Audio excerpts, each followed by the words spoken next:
Hey there, YouTube. This is another one of those Financial Friday videos. I wanted to put one of these out this week. This one is about like compounding interest and comparing that to like progressive overload. We've been compounding your progress in the gym over a longer period of time. And real quick, I just want to say if you find this useful, like, subscribe, share with a friend. All those are useful. They help the channel grow and they are greatly appreciated. Also, I sell fitness content. I don't sell finance stuff. I never will. I don't want to. So I'm not. Like, I just want to sell the gym stuff. I just want to explain this to you guys. I think it's cool. I see a lot of relation in the topics, and I think like if we just like took the skills from one area and applied them to the other, it'd be like more useful than we could have thought. So let's get right into it. I just want to make a few points about compounding interest, right? Compounding interest, think of it as like the way that your money grows or can grow. It's like progressive overload in the gym. It's the growth factor for your money, and there's different rates or different time periods that your money can compound at. It can compound at a daily rate, a weekly, a monthly, an annual rate. And these are good to know, right? Because the more it compounds, the more money it makes. The more money it makes, the more money it has to multiply itself. And that just means more money overall. And I kind of think of it like the same in the gym, right? The stronger you lift, the heavier weights you lift, the heavier you lift, the more stress you can cause to your muscles. The more stress you can cause, the more you will cause growth. And the more you get growth, the more you can lift heavier weights. It's like this self-repeating cycle. And it's the same with your money. So it's important to lock in, kind of figure out more about it, right? I'm just telling you guys to kind of pick your interest about the topic.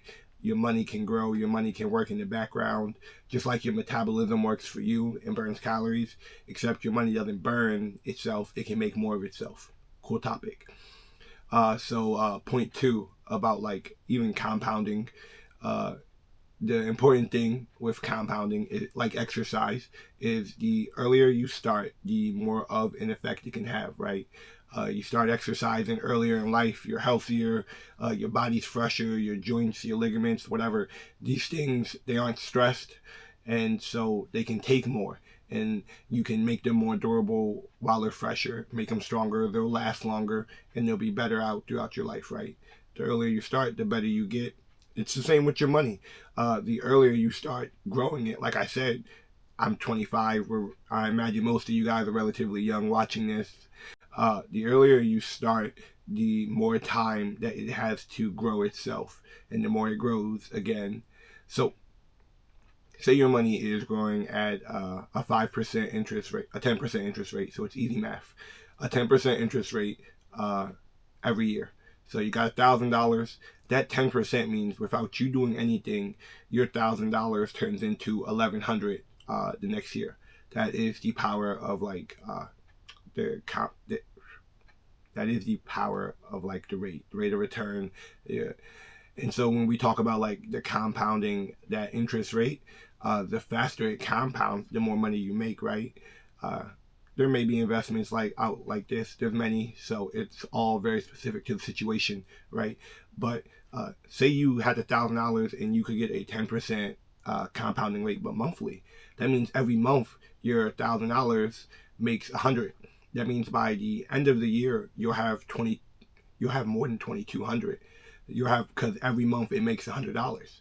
But every month it's a little bit more, so that 10% is a little bit more and more and more and more, right? Just like with the weights.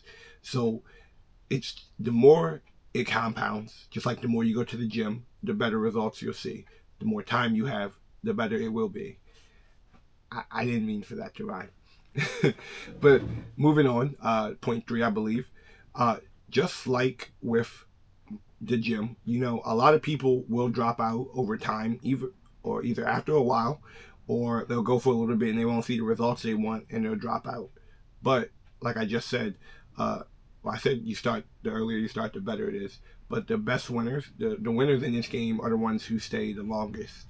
So the longer you stay, like I've been trying to explain, the more of an effect it will have, the better it will be, and it'll have that snowball effect, right?